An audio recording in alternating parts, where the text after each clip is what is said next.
ঘরে থাকা সামান্য কয়েকটি উপকরণ দিয়ে নরম তুলতুলে স্পঞ্জের মতো কেক বেক করে দেখাবো।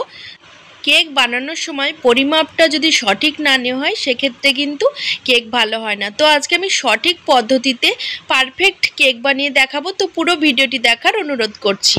তো আজকের এই কেকটি আমি ডিম ছাড়া সম্পূর্ণ নিরামিষভাবে তৈরি করেছি। তো কিভাবে তৈরি করব চলুন দেখে নিই। তো কেকটি বানাবো তার জন্য একটি বড় সাইজের গামলা নিয়েছি। এবার গামলার মধ্যে একটি বড় সাইজের ছাঁকনি রেখে দিলাম। এবার এর মধ্যে মেজারিং কাপ মেপে 1 কাপ ময়দা নিলাম। আর এখানে দেখতে পাচ্ছেন বেকিং সোডা নিয়েছি। তো 1 কাপ ময়দার জন্য 1 চামচ মতো বেকিং সোডা নিলাম। আর এখানে বেকিং পাউডার নিচ্ছি 1 চা চামচ মতো। এখানে আমি 2 টেবিল চামচ মতো গুঁড়ো দুধ দিয়ে দিচ্ছি।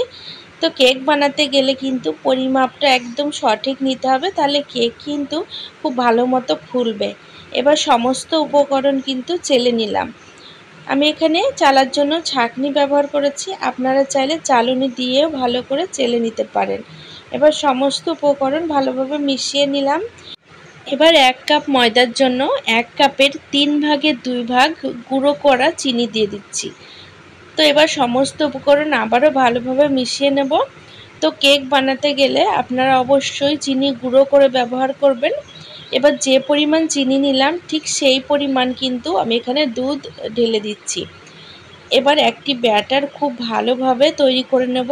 তার জন্য স্প্যাচুলা দিয়ে এইভাবে সমস্ত উপকরণ খুব ভালোভাবে মিশিয়ে নিতে হবে। আমি এখানে দুধ দিয়েছি, আপনারা চাইলে দুধের পরিবর্তে কিন্তু জল দিয়েও বানাতে পারেন। তবে যেহেতু নিরামিষ কেক, দুধ দিলে স্বাদ কিন্তু খুব ভালো হয়। তো সমস্ত উপকরণ কিছুটা মিশিয়ে নেওয়ার পরে এর মধ্যে 2 টেবিল চামচ মতো টক দই দিয়ে দিচ্ছি। আর এখানে 2 টেবিল চামচ সাদা তেল দিয়ে দিচ্ছি। আপনারা চাইলে টক দই স্কিপ করতে পারেন, সাদা তেলের পরিবর্তে বাটার অথবা ঘি গলিয়ে কেকের মধ্যে ইউজ করতে পারেন। এবার সমস্ত উপকরণ দিয়ে খুব ভালোভাবে ব্যাটার বানিয়ে নেব। তো কেক বানাতে গেলে ব্যাটারটা যত ভালো মতো ফেটানো হবে বা ব্যাটারটা যত সুন্দর হবে, কেকও কিন্তু ততটাই নরম তুলতুলে হবে আর ভালো হবে। তো সমস্ত উপকরণ দিয়ে খুব ভালোভাবে ব্যাটার তৈরি করে নিয়েছি।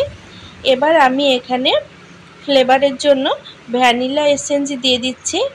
এখানে আমি খুব বেশি দেব না, 7 থেকে 8 ফোঁটা ভ্যানিলা এসেন্স দিয়ে দিচ্ছি।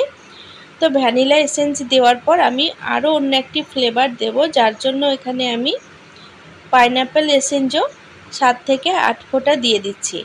আপনারা চাইলে শুধু ভ্যানিলা এসেন্স ব্যবহার করতে পারেন, অন্য কোনো ফ্লেভার নাও দিতে পারেন। তো এসেন্স দেওয়ার পরে ব্যাটারটা আবারও ভালোভাবে ফেটিয়ে নিতে হবে। বন্ধুরা, আজকের এই নিরামিষ কেকের ভিডিওটি আপনাদের যদি ভালো লাগে অবশ্যই একটি লাইক করে দেওয়ার অনুরোধ করছি, কারণ আপনাদের একটি লাইক আমার কাছে ভীষণ মূল্যবান। তো এখানে ব্যাটার ফাটিয়ে নিয়েছি। এবার আমি একটি কেক মোল্ডে অল্প একটুখানি সাদা তেল দিলাম। তেল হাত দিয়ে খুব ভালোভাবে কেক মোল্ডে এইভাবে মাখিয়ে নিচ্ছি। এবার আগে যে ব্যাটার তৈরি করলাম সেই ব্যাটার এই কেক মোল্ডে কিন্তু ঢেলে দেব। আপনাদের ঘরে যদি কেক মোল্ড না থাকে সেক্ষেত্রে অ্যালুমিনিয়ামের কোনো পাত্রেও কিন্তু কেক তৈরি করতে পারেন, অথবা চায়ের কাপেও কিন্তু কেক তৈরি করতে পারেন। তো মোল্ডে কিন্তু সমস্ত ব্যাটার ঢেলে নিয়েছি। এবার 2 হাত দিয়ে এইভাবে কিছুটা ঝাঁকিয়ে নেব। তো কেক বানানোর জন্য ব্যাটার একদম রেডি হয়ে গেছে। এবার আমি এটিকে বেক করব, তার জন্য ওভেনের ওপর তাওয়া বসিয়ে নিয়েছি দেখতে পাচ্ছেন। আর যেহেতু এটি ননস্টিকের তাওয়া ব্যবহার করছি, যার জন্য আমি এর উপরে কিন্তু আর কোনো রকম স্ট্যান্ড দিলাম না। কড়াইয়ে কিন্তু যদি আপনারা বানাতে চান সেক্ষেত্রে একটি স্ট্যান্ড অবশ্যই লাগবে।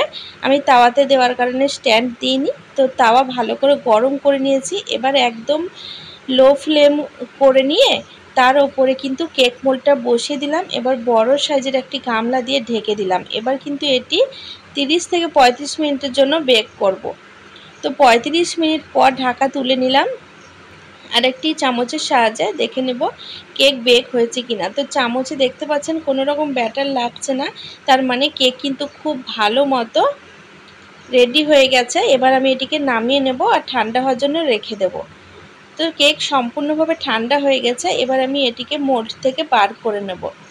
তো বন্ধুরা, আজকের এই নিরামিষ কেকের রেসিপিটি আপনাদের যদি ভালো লাগে তাহলে অবশ্যই আমার সাথে থাকবেন। আর আমার সাথে থাকার জন্য চ্যানেল সাবস্ক্রাইব করে বেল নোটিফিকেশনটা অবশ্যই অন করে রাখবেন, তাতে আমি আগামী দিনে যখনই নতুন কোনো ভিডিওর আপলোড দেব তার নোটিফিকেশন আপনারা সবার আগে পেয়ে যাবেন। ভিডিওগুলো কিন্তু সবার আগে দেখতে পাবেন।